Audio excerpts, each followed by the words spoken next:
Halo guys, balik lagi di cerita aku. Kali ini aku mau curhat tentang pohon mangga aku. Jadi sebagaimana yang kalian tahu, aku tuh penggemar buah dan aku suka makan buah. Makanya mungkin aku kelihatan lebih muda dari umur aku, padahal aku udah setengah abad nih. Jadi suka banget sama buah. Jadi misalnya kayak gini, beli jeruk Bali, beli apa. Nah, kadang iseng bijinya tuh ditanam. Kadang tumbuh. Jadi ada kisah mangga.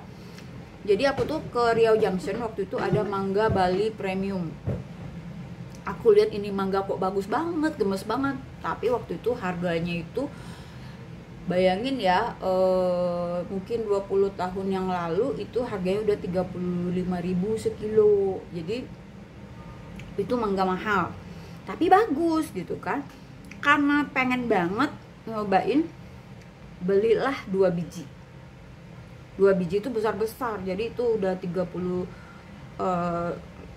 kiloan lebih lah itu ya.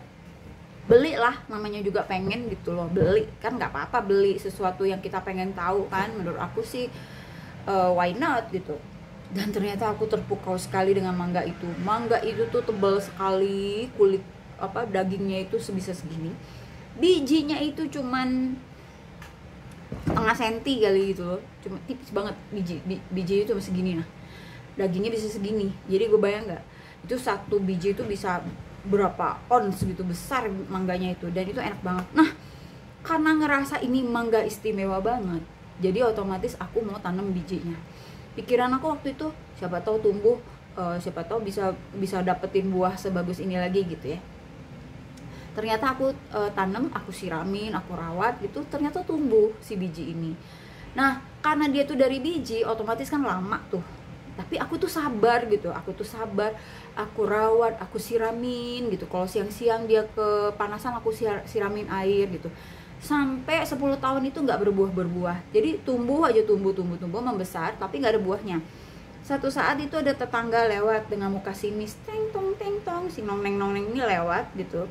Terus dengan muka penuh kebencian gitu, mau mencaci maki pohon aku. Salah satu kata yang aku inget banget tuh, dia bilangin, ih, pohon mangga apaan ini, ngapain nanamin mangga, nggak pernah berbuah, dia bilang gitu.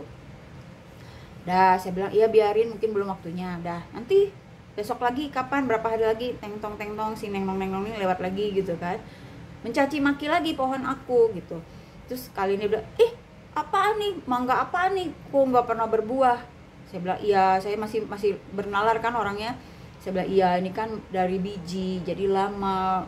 Nah, nanti besok berapa hari lagi kan neng mencaci maki lagi. Terakhir saya udah nggak tahan nih. Setelah berkali-kali saya akhirnya ngomong gini sama orang itu. Ketika dia bilang, ini mangga apaan kok nggak berbuah-buah, ngapain menanam mangga kayak gini. Saya bilang, ya biarin aja, saya yang nanam, kenapa kamu yang ribut gitu kan. Ya biarin, mungkin belum waktunya gitu. Ngapain ngurusin mangga saya, yang penting kan dia menciptakan oksigen, saya bilang kayak gitu kan. Terus tambah diberemutin gitu, cemberut pokoknya gitu. Oke, no problem, saya bilang. Dah lewat. Akhirnya kan dia dengan saya ngejawab gitu tuh, besok-besoknya udah nggak nyinyir lagi. Jadi kadang kalau kita diem aja di nyinyiran itu juga salah ya strateginya. Kadang kalau kita bales tuh justru jadi berhenti actionnya. Nah, kemudian di tahun ke-13 berbuahlah buah mangga saya ini, berbuah 2 biji.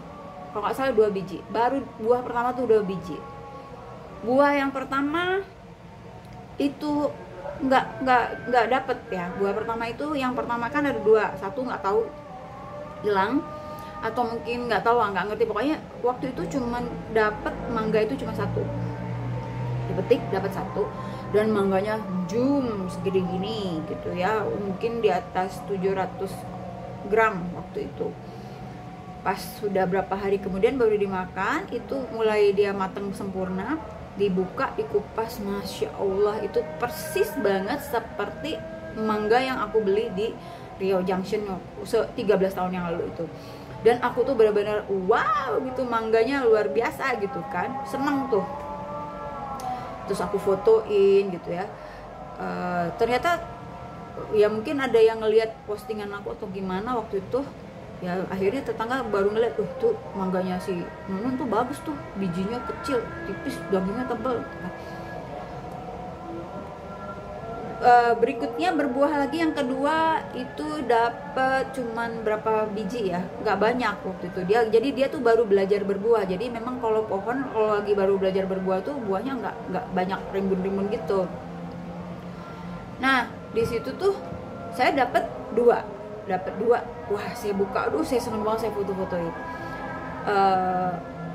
Itu rasanya saya inget ada tetangga satu yang minta saya kasih gitu. Nah dari tangga satu itu yang tahu, tahun ketiga berbuah, buahnya sudah penuh perjuangan untuk mengenyam buah sendiri gitu ya, karena kadang sudah kehabisan dulu sama orang gitu. Jadi kadang ya udah pasrahin aja lah, kalau mau mangga ya mau gimana lagi, mau manjatnya juga nggak bisa gitu kan. Jadi suatu saat saya tuh lagi berdiri di ruang tamu, menghadap keluar, menghadap mangga saya tuh ngebatin gini, duh kamu saya piara, saya rawat dari kecil gitu ya, sekarang saya susah sekali dapetin buah kamu gitu ya.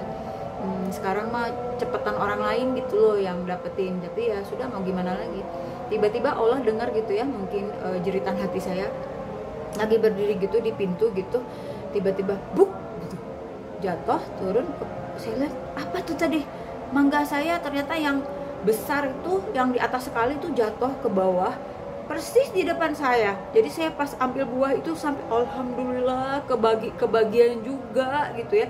Jadi sejak semua tahu itu mangga bagus ya, alhamdulillah saya yang nanam itu susah sekali buat dapetin buahnya. Tapi ya anggap aja lah sedekah vitamin C lah buat mereka-mereka yang mungkin susah dapetin mangga sebagus itu gitu. Jadi ya sudah, diikhlasin aja, diikhlasin. Jadi suatu saat itu mangga pernah pas saya pulang kerja, sore-sore saya pulang, itu saya kasihan lihat mangga saya. Ternyata satu mangga itu semua buahnya itu diambilin orang, semua. Mau yang udah matang, mau yang masih kecil, semua digundulin buahnya tuh, dihabisin semua gitu. Nah saya tuh bingung, kok tega banget kalau mau makan buah mangga saya itu kan masem, kalau belum tua banget tuh masem, karena kan dia tipe jenis mangga besar, jadi baru bagus tuh setelah besar. Nah ini yang kecil-kecil juga ternyata dihabisin gitu. Jadi saya tuh mikir gini, ngebatin siapa ini yang jahat sekali gitu ya, ngabisin buah semuanya gitu. Jadi karena saya tahu itu kalaupun dia ambil nggak akan kemakan sebenarnya, karena itu asam sekali, kecuali kalau dia bisa bikin apa gitu ya. Besoknya terjawab sudah ke rasa penasaran saya itu. Ada tetangga yang cerita bahwa tetangga depan rumah saya itu yang menyuruh orang untuk menghabisi pohon mangga saya. Satu pohon beneran semua, sampai tidak bersisa satupun, semua diambilin mangganya. Terus dia dapat sampai sekarungan gitulah, ada pokoknya ibu itu bilang karungan katanya dapatnya. Saya bilang gini, Bu, itu dia ngapain ya ngambil mangga saya, kok masih muda nggak akan manis? Saya bilang nggak tahu, saya bilang terus untuk apa ya Bu, kalau masih muda gitu kan nggak kemakan gitu ya. Ya sudahlah, akhirnya dapat cerita lagi dari tetangga bahwa ketika ibu-ibu di blok saya itu lagi botram, ibu yang mengambil mangga saya ini mendatangi mereka dan bilang, saya punya mangga, mau nggak nih?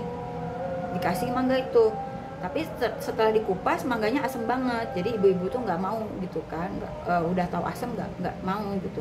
Terus mereka kaget, ibu dapat dari mana? Ya ternyata mangga aku itu yang dihabisin sama dia gitu. Tapi saya sedih gitu, maksudnya gini, kalau mau makan mangga saya itu tunggulah ketika dia sudah layak untuk dimakan, karena itu lebih bisa dinikmatin gitu kan istilah. Kalau kayak gitu kan kesannya kayak cuman pengen bikin emosi orang aja gitu kan, tapi sebenarnya dia nggak ada gunanya juga. Dia mau makan mangganya juga nggak ada yang mau gitu, dibagiin ke orang lain juga orang lain nggak mau kayak gitu. Jadi ternyata akhirnya bergosip lah ibu-ibu botram, oh itu mangga yang dimaling dari rumahnya Tante Nunun gitu kan. Oh yang itu, oh ya udah, saya sih nggak mau pusing gitu ya, terserah mereka lah. Abis itu saya pasrahin aja sama Allah, ya biarin aja lah, saya udah belajar ikhlas aja, dan saya tidak mau kedamaian saya tuh terganggu sama hal-hal yang kayak gitu. saya nganggapnya gini, oh barangkali tetangga saya butuh mangga tapi dia nggak bisa beli mangga, jadi dia ngambil mangga saya, nggak apa-apa, berarti saya tuh secara langsung nggak langsung tuh sedekah. Cuma yang saya sayangin adalah kenapa mangga saya diambilin ketika masih muda-muda, itu kan bisa ngambek ya pohon itu sebenarnya kalau digituin gitu, pasti besok-besoknya nanti buahnya tuh malah jadi asem-asem. Itu pengalaman saya ya. Nah kemudian saya itu udah nggak ngurusin lagi lah tuh mangga, maksudnya terserah lah mau diambilin. Misalnya gini, saya udah lihat oh ada yang besar nih, aduh mudah-mudahan kecicip nih yang besar, besoknya udah hilang kayak gitu. Jadi ya cuma kebagian bayarin duit buat mangkasin gitu kan, buat nyiramin gitu. Tapi boleh dibilang mangganya susah lah saya buat dapetin. Sebagai yang nanam dan melihara tuh nggak normal gitu ya. Maksudnya kalau orang lain kan dia yang nanam, dia yang paling banyak kebagian, kalau saya kebalik gitu ya. Tapi nggak apa-apa lah gitu. Udah akhirnya kemudian saya tuh karena ngekos pindah dari rumah situ tuh, ngekos pindah. Nah selama ngekos itu tuh saya nggak pernah kesana gitu, cuma berapa kali lah. Nah kemarin malam tuh dapat kabar dari teman saya gitu. Nah bapak ini tuh sampai nelfon, padahal ini jarang nelfon saya, nggak pernah inilah ya, nggak pernah kontak yang intens gitu. Bapak ini nanya, Bu, Ibu nyuruh orang mangkas mangga? Enggak Pak, saya bilang. Ibu tahu nggak, saya kan tadi lewat rumah Ibu, mangga Ibu dibunuh. Hah, dibunuh gimana? Iya, dihabisin sampai tanah. Saya kaget gitu loh, kenapa mangga yang sebagus itu, yang banyak dinikmati oleh tetangga-tetangga, kok malah dibunuh? Kan harusnya biarin aja kan, biar mereka punya mangga gitu kan, nantinya bisa ngambil dari situ gitu. Iya Bu, dihabisin sampai tanah. Saya kaget. Saya tuh baru sempet ngobrol sama teman yang lain, saya bilang saya punya mangga bagus, kalau bisa dicangkok, ditanam aja di kebunnya gitu. Ternyata mangga saya sudah dihabisin saudara-saudara, dipangkas tanpa izin saya. Bukan cuma dibangkas, jadi dibunuh sampai tanah, kata bapak itu, sampai tanah Bu katanya, nggak ada lagi tangkal-tangkalnya sama sekali, dan semua sampahnya itu dilemparkan ke dalam pagar rumah saya gitu. Wow, luar biasa gitu ya. Jadi saya bilang, aduh astagfirullahaladzim gitu ya, udah nebang mangga orang nggak ngomong gitu ya ke yang nanamnya, terus sampahnya dibuangin ke rumah saya gitu. Jadi bapak itu juga merasakan, Ibu saya kasihan deh sama Ibu katanya, kok tetangganya begini amat ya sama Ibu gitu.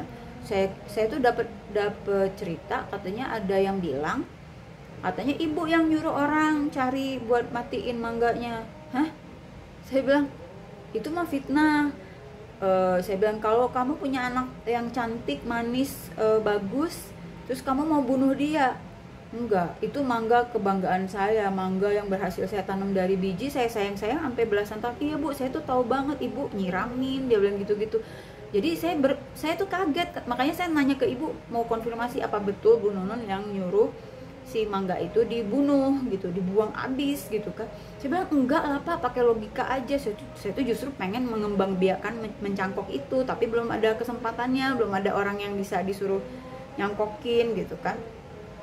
Iya Bu, saya tuh sampai tanya ke keluarga saya yang dekat Ibu, itu siapa yang nebangin? Ya saya dapatlah nama-nama orang yang terlibat di situ. Saya bilang gini, oke lah, saya bilang mereka mau tebang mangga saya bilang, tapi tolonglah sampahnya kenapa dibuang ke rumah saya gitu kan? Itu kan aneh nggak sih gitu loh. Kalau misalnya mangga saya udah dibuang di luar halaman, oke lah, di luar halaman mereka bisa berbuat apapun terhadap mangga itu, walaupun mangga itu memberi manfaat buat mereka.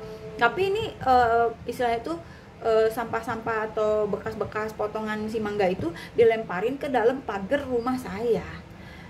Ini kan sesuatu yang menurut menurut aku sih udah nggak beretika ya. Jadi punya tetangga kok gini-gini amat ya. Ya kita harus maklumin kenapa mereka begitu gitu ya. Mungkin mereka kurang berpendidikan, mungkin kurang mengerti cara bersosialisasi, atau mungkin agama Islamnya juga belum kuat sehingga tidak tahu bahwa orang yang beriman itu kan orang yang menyayangi tetangganya gitu kan. Jadi kalau menyakitin itu kan justru tidak beriman dalam Islam gitu ya. Jadi saya bilang Pak, itu bisa saya perkarakan loh kalau dia buang sampah ke dalam rumah saya, itu kan properti saya gitu loh. Kalau dia mau tebang mangga saya, karena itu di luar pagar saya nggak bisa apa-apa. Tapi dalam hal ilmu apapun, filsafat ilmu dan segala macam pun, ilmu secanggih-canggihnya ilmu, sekuat-kuatnya hukum, itu berlandaskan pada satu ujung, yaitu apa? Etis atau tidak.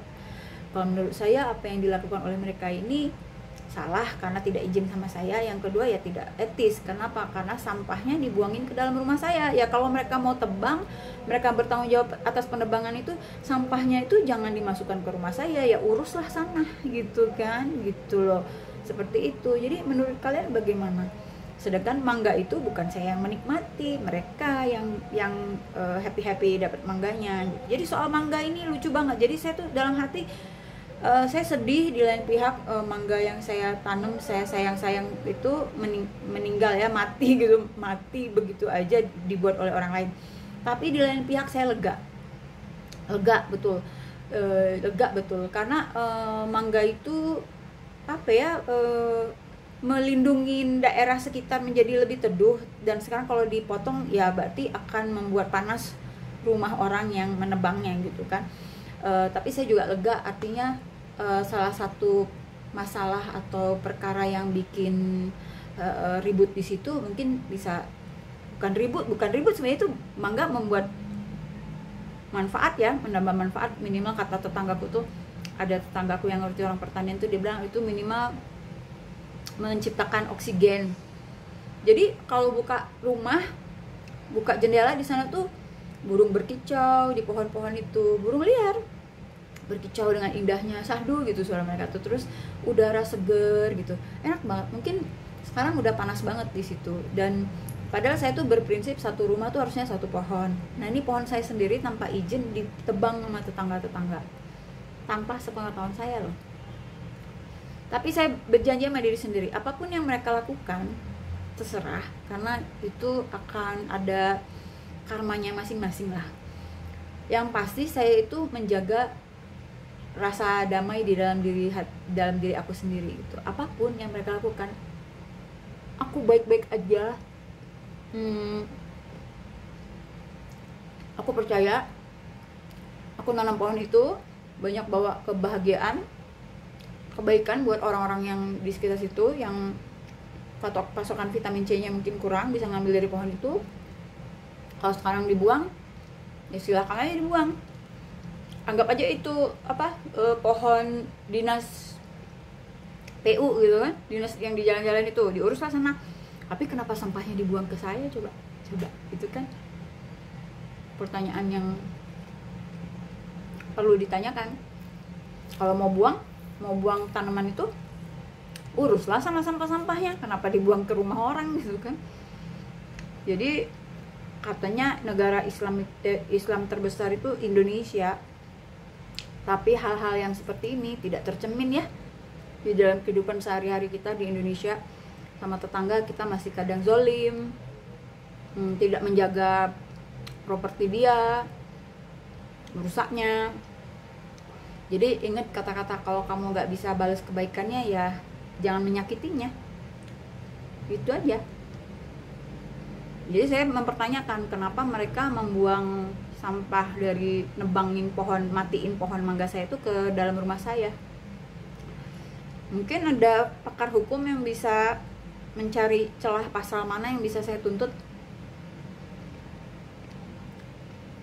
karena itu properti loh, properti pribadi loh. Lucu kan? Jadi memasukkan kotoran ke rumah orang lain itu apa hukumnya?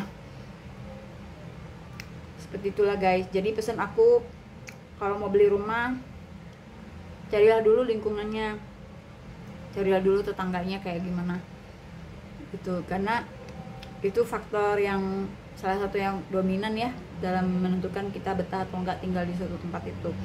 Jangan-jangan kita dikelilingi oleh tetangga-tetangga yang zolim-zolim gitu. Itu kan bikin nggak betah lah gitu. Walaupun kita masuk rumah, kita nggak saling ganggu, tapi ada aja encounter yang kita harus tabrakan sama mereka, seperti itu. Kita nggak cari masalah pun orang kadang nyari masalah sama kita gitu. Kayak saya tuh kan pulang kerja masuk rumah, di rumah aja udah sibuk gitu kan, banyak kerjaan ini. Tapi tetap aja sih ada gangguan-gangguan lah seperti itu. Itu guys, itulah share pengalaman aku tinggal di rumah tipe 21. Mudah-mudahan jadi pelajaran sih, next time kalau beli rumah jangan di lingkungan yang kayak gitulah. Kalau mau mangga beli aja, tunggu musim mangga, murah kok. Ada ngambilin tetangga ya. Oke guys, gitu aja curcol aku. Assalamualaikum warahmatullahi wabarakatuh. Semoga ada hikmahnya.